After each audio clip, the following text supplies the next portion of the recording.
in my opinion, I think the most effective thing we can do in this moment is just start finding these soldiers and helping them to resist. Because then over time, that will add up, and then that will start to form a movement, and then more soldiers in the military see these others standing up, and we have very recent examples. We have one soldier named Victor Augusto. He was a specialist. He served in Iraq.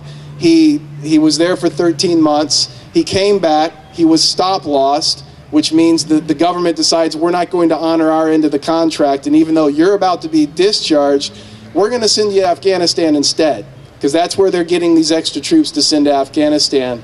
And he said, you know what, that's not going to happen. I'm not going to go. So he got a lawyer, he stood up, he was very public, and he articulated very clearly, I'm not going to be a party to war crimes, I'm not going to violate international law, I'm not going to violate the oath I swore as a soldier to support and defend the Constitution. And he stood up and he refused to go. Victor then was court-martialed. He was sentenced to 30 days in county jail. He got out about 3 weeks ago. I talked to him the day he got out. And I said, Victor, how was it?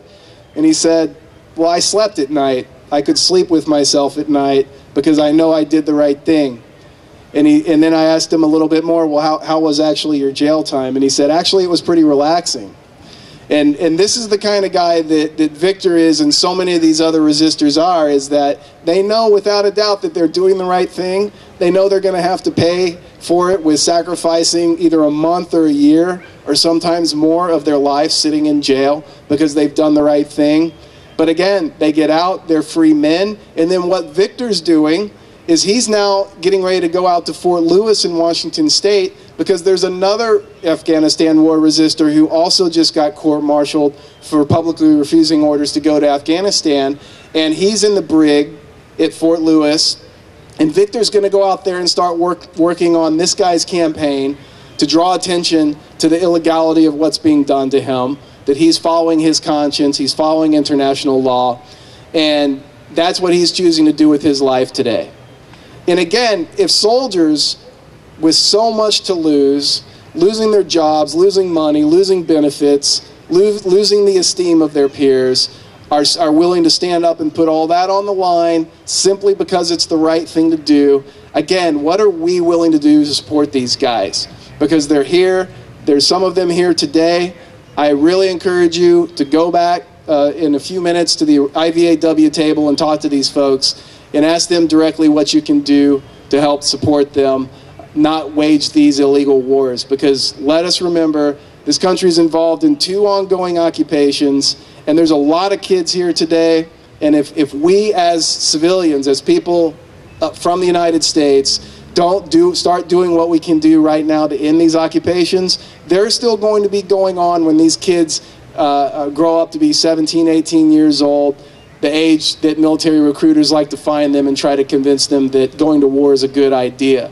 So it's up to us right now to get really busy to start doing everything we can in our power to end both these wars. And I'm here to tell you that it is a very heartful, fun, invigorating thing to work directly with people, specifically people in the military, who are willing to put it all on the line to end these wars, take risks, and then even start to achieve some victories of people that are standing up, being discharged, and then becoming very powerful figures in the media and powerful figures in a young, budding, and growing GI resistance movement. It's a very exciting thing to be a part of, and so I encourage all of you to join us in that today. And you can start right now by going and talking with these veterans over at the IVAW table. So thanks everyone very much for coming out today.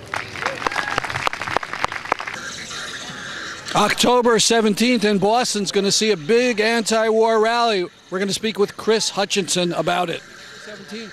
Well, Stan, October 17th is going to be really great. We have a really amazing opportunity to start building the anti-war movement to a really strong level. We have students organizing on many different campuses.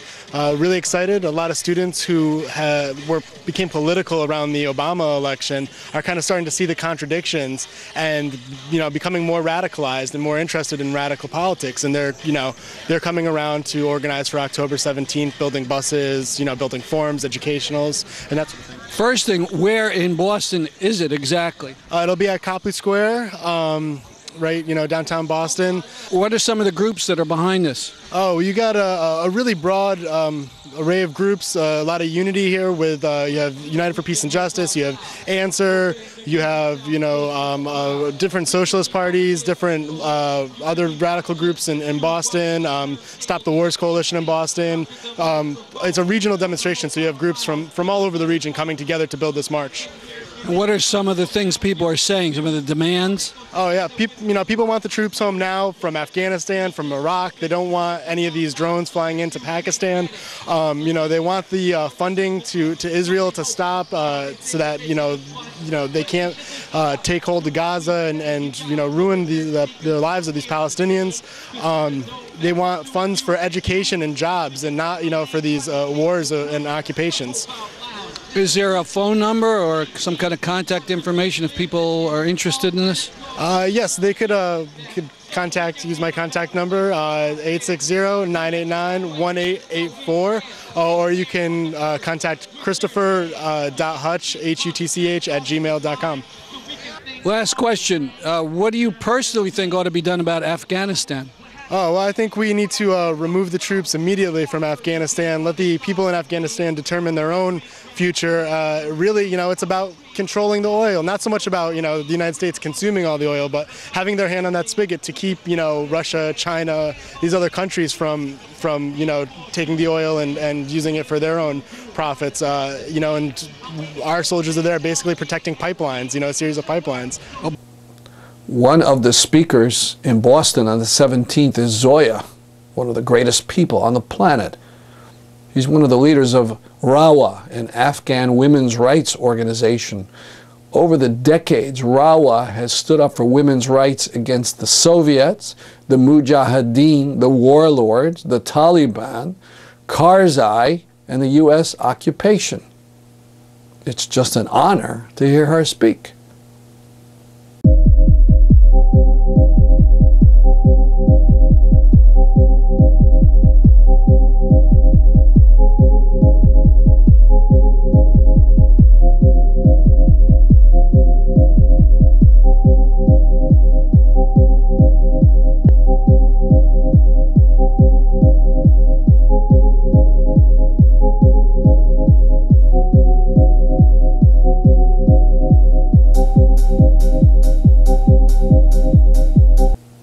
A final note, a Jewish judge working for the United Nations decided there was enough evidence to charge some Israelis with war crimes for what they did in Gaza last winter.